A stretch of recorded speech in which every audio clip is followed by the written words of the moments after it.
तो कुछ करो भाई। आप एक अच्छा स्कूल खोल लो जहां कुरान भी पढ़ाया जाए बच्चों को, जहां नमाज भी सिखाया जाए बच्चों को, जहां सलाम भी सिखाया जाए बच्चों को। हैदराबाद में एक हॉस्पिटल है जिसका नाम है क्रिसेंट हॉस्पिटल। मैं देखा हूं, आपको पता हॉस्पिटल किसने बनाई है? मुस्लिम डॉक्टर लड़कियों ने मिलकर हॉस्पिटल बनाई है। मुस्लिम डॉक्टर लड़कियां, जो लड़कियां एमबीबीएस कर आई, एमडी कर आई, सर्जन बनकर आई माशाल्लाह, उन तमाम बेटियां एक जगह जमा हुई मुसलमान लड़कियों ने और कहा चलो हम लोग अपना हॉस्पिटल बनाएंगे। उस हॉस्पिटल में सिर्फ औरत का इलाज होता है, 10 साल के बच्चे की भी एंट्री नहीं है, वॉचमैन भी औरत है, अंदर में स्टाफ सारी औरतें हैं। और हमारी जो बहनें डॉक्टर है माशाल्लाह, उसमें से बाज डॉक्टर हाफिजा कुरान है, अल्हम्दुलिल्लाह हाफिजा है।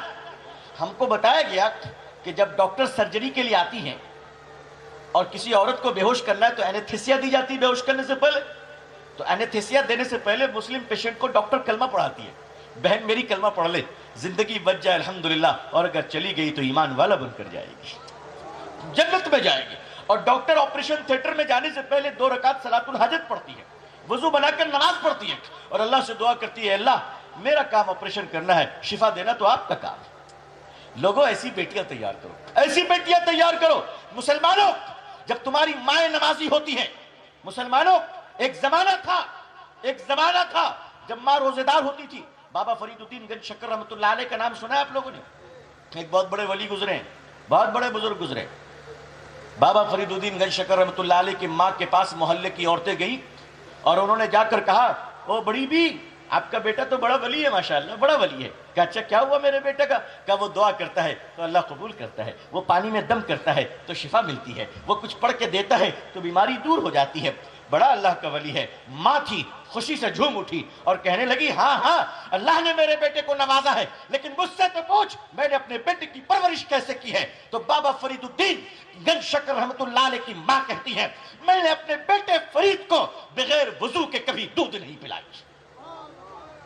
यानी जब जब बेटे को दूध पिलाती थी तो क्या करके? अरे भाई बताओ, वजू बनाकर दूध पिलाती थी। जब माँ वजू बनाकर दूध पिलाती है तो बेटा फरीदुद्दीन होता है। जब माँ तहज्जुद गुजार होती है तो बेटा ख्वाजा मुइनुद्दीन होता है। माँ जब नमाजी होती है तो बेटा हजरत निजामुद्दीन होता है। माँ दीनदार होती है तो बेटा सलाहुद्दीन अय्यूबी होता है। और आज माए टीवी के सामने पिक्चर देखते हुए बच्चे को दूध पिला रही है तो बेटा सलमान खान पैदा होता है, बेटा शाहरुख खान पैदा होता है। मोहल्ले मोहल्ले में डीजे चल रहे हैं।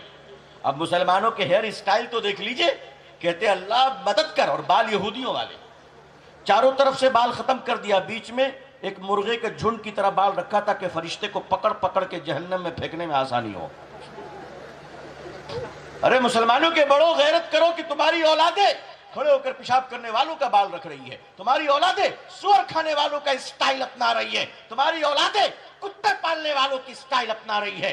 अगर मुसलमानों की औलादे अपने प्यारे नबी हजरत मोहम्मद सल्लल्लाहु अलैहि वसल्लम की सुन्नत को नहीं अपनाएगी, तुम बताओ अल्लाह की मदद कैसे आएगी? कैसे आएगी भाइयों? इसलिए सलाम करना सीखो, इंशाअल्लाह करेंगे, इंशाअल्लाह। बड़े को भी सलाम, छोटे को भी सलाम।